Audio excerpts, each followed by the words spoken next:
I mean, since researching on this, I'm like driving on my way here, and I'm like, okay, well, like, I haven't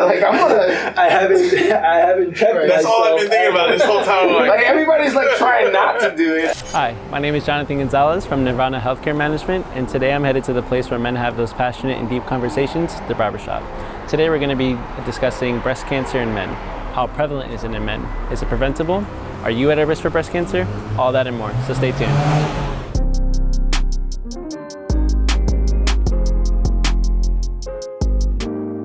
So, October is nationally known as Breast Cancer Awareness Month. I don't know if many males actually know that they're susceptible to breast cancer. Get out of here. Yeah, I mean, believe it or not, right? So, like, if you're looking at the numbers, over like 4 million females get diagnosed in the United States with breast cancer, but there's 1% that actually are male. So if you think of it at a smaller scale, 1 in every 100 males are going to be diagnosed with breast cancer at some point at their life. Now, the signs and symptoms are pretty similar in both men and female. Lumps, pitting of the skin. Actually, one that I thought was actually pretty interesting was like inversion of your nipple. So it actually will like kind of sink into the skin instead. Some of these lumps are not even that painful, but I mean, I've never breast exam myself. Like, I mean, Never. Like, Me either. Maybe like It's not after, something that's you ever think about. Yeah. Yeah, you just, if I'm doing chest exercises, You get a pump. like, yeah, you do the thing. But other than that, like, no, like I would have never thought that, hey, I'm at a risk for breast cancer. That's crazy. So the risk factors are a little different. There's so many things that can cause it. You know, like everyone, age. So the age would be like over the age of 60. Obesity. And again, obesity is a whole thing of, it can cause so many different diseases. But the one that accounts for 5 to 10% is genetics. So mutations in genes that come from either the mom, the father, they can increase your risk for breast cancer, but not only breast cancer in men, it also increases the risk of testicular cancer and prostate cancer. But in males, there's actually 3 types of breast cancer that occur. There's ductal, which is actually the milk ducts. So like, although we don't really produce milk, we still have those parts in our body. That's the most common. So the milk duct is one, it's called ductal. Then there's lobular, which is actually less common because that's where milk is actually produced. So in females, breastfeeding actually reduces the risk of breast cancer because Because there's less clogging, there's this, right, yeah. okay. And then the last one would be inflammatory, which means that the cancer is now spread up to the skin, and then now you get like an inflamed, red, tender breast. Wow. I mean, since researching on this, I'm like driving on my way here, and I'm like, okay, well, like, I haven't checked. that's all I've been thinking about this whole time. Like everybody's like trying not to do it, but you know, we all got to do it. I mean, it's like But the tricky. thing that you say, and that we've said every single time we see each other, every time we talk, is obesity and diet and stuff like that is really like we really need to pay attention to what the hell we eat.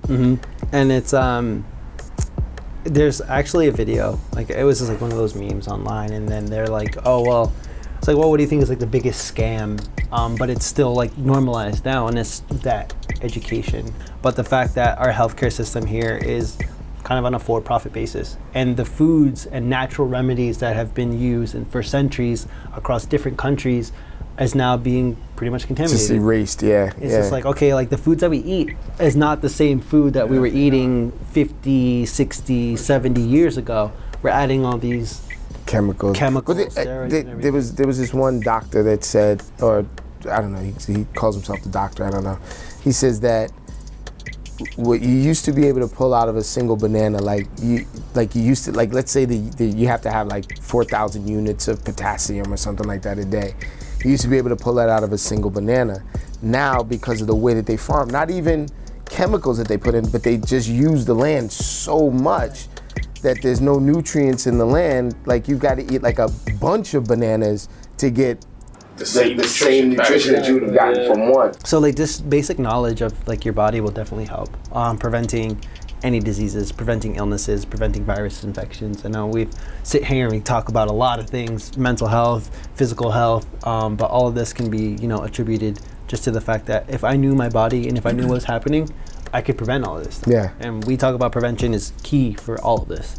Prevention is, if you could prevent diabetes, heart disease, cancers, I mean, we'd be living healthier, more beautiful lives. I'm gonna go get tested. Yeah, get tested. So speaking about that, there's a mammogram van that our practice is having multiple locations throughout the East, Orange, and York locations in our practices. We're going to go out and for the month of October, we're going to be doing mammograms. Now, mostly females would be attending this, but I suggest that males can come too. Now that you know, I don't know, man. I'll be going hang out with a whole bunch of women there. There you go. There's all right. It could be a win-win situation. I Win-win guess. scenario. Yeah, so definitely you should come check it out. And you're going to be in a good environment with healthcare professionals.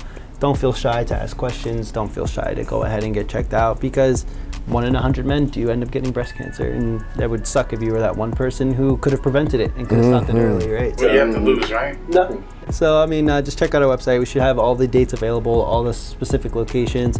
If not even yourself, anyone, friends, family. I mean, this is something that is completely preventable. As we said, prevention is key. Early detection is key. I mean, I don't want you to go get checked after you already hit stage 4. There's not much we can do in this situation. We'd rather go ahead and find out, oh, you have stage 0. Here we do 1, 2, and 3, or we can just take it out and you're all good.